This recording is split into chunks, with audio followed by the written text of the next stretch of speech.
If I was to tell you there's a film with Ana de Armas, Sweeney, and a secluded island, your imagination probably goes to a film similar to Knock Knock. Unfortunately, I have to tell you, Eden does not check the boxes in that regard.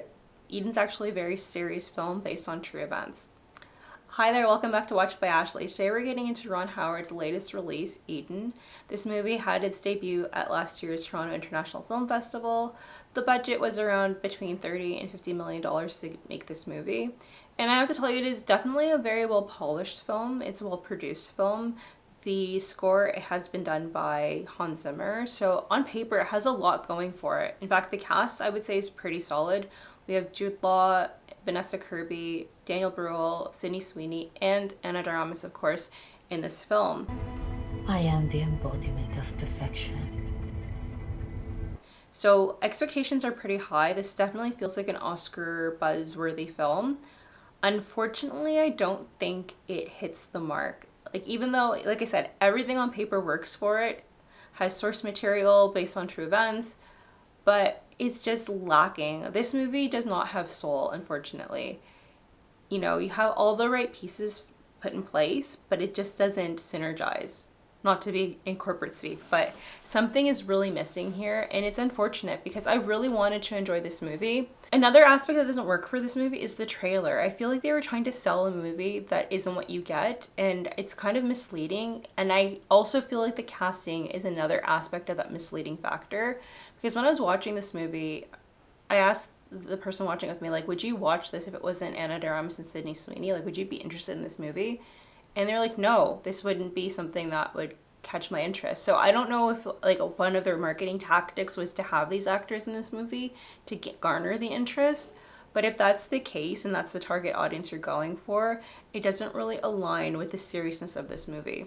This movie is based off of true events. We have Jude Law playing a German doctor who decides to leave Germany after the First World War. So he and his wife end up on the Galápagos Islands, and they decide to do this retreat to find the root of what it means to be a man or to be a person in society, because they feel like we have drifted so far away from what our true essence is. So they're doing this social experiment. The wife is actually trying to meditate her way into recovery from multiple sclerosis. So it's a very weird kind of new science thing that they're trying to do on the island. And they write letters periodically to civilization to update people on how they're doing.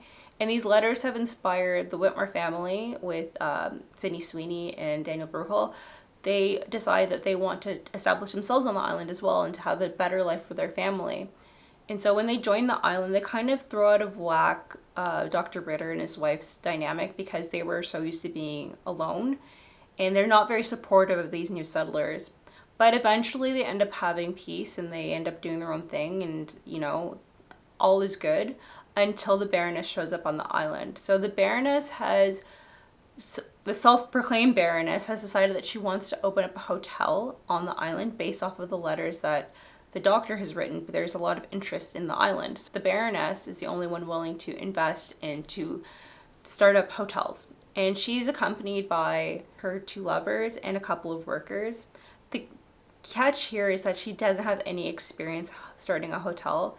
And also the island is actually not hospitable at all. It's very hard to survive here, which she learns the hard way. So I'll leave that there in terms of the plot. I don't want to spoil it too much for you in case you do want to watch this movie.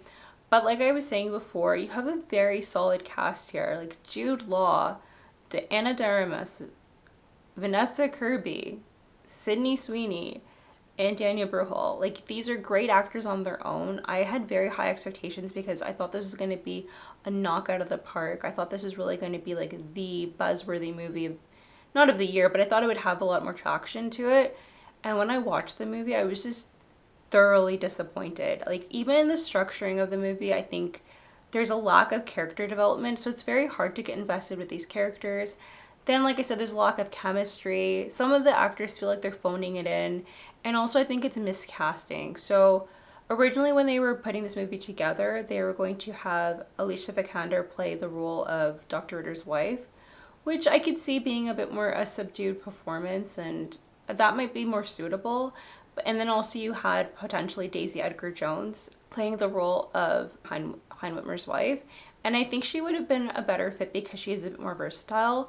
Sydney Sweeney, I do like her, but I do feel she's limited in her range, and also she has a bit of a reputation in terms of her roles that follow her. She is this generation's pick-me girl, and that's totally fine. Like, every generation has their sex symbol. You have Angelina Jolie or Monica Bellucci. Like, it is what it is, and they tap into it, and that's great.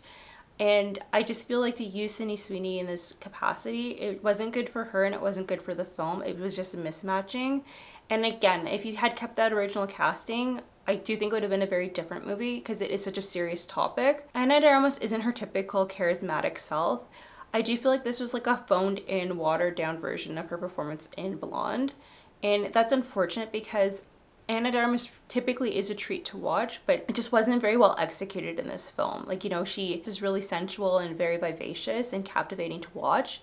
In this film, that wasn't the case. Yes, her character has to deal with the realities that her arts of seduction don't work on when there's only 5 people on the island. But at the same time, too, like, I just didn't really, again, just the chemistry and the feeling of these performances really left a lot to be desired. The movie is 129 minutes long, and emphasis on long because it just goes by very slowly.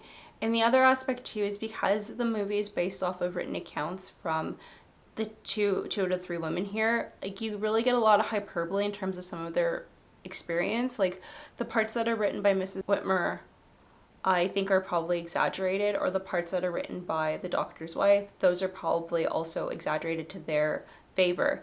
So again, I do think that some creative liberty could have been taken to smooth and polish the story out a bit more because it just didn't really settle well.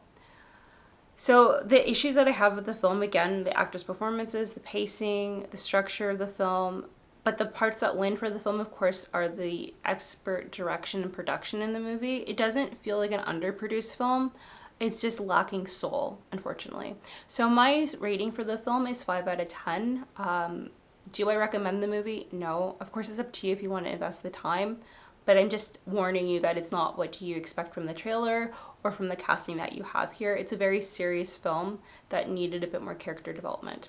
But those are my thoughts in regards to Eden. It wasn't a slice in paradise. But let me know in the comments below if this is a movie that you will consider checking out, or if you think that Sydney Sweeney can actually shed her sex symbol persona. I'd love to hear from you. And if you enjoyed the content here, please consider giving me a like and subscribe, because it certainly will help me in growing the channel, and I really do appreciate it. But that's all I have for you today. I'll see you next time. Take care. Bye.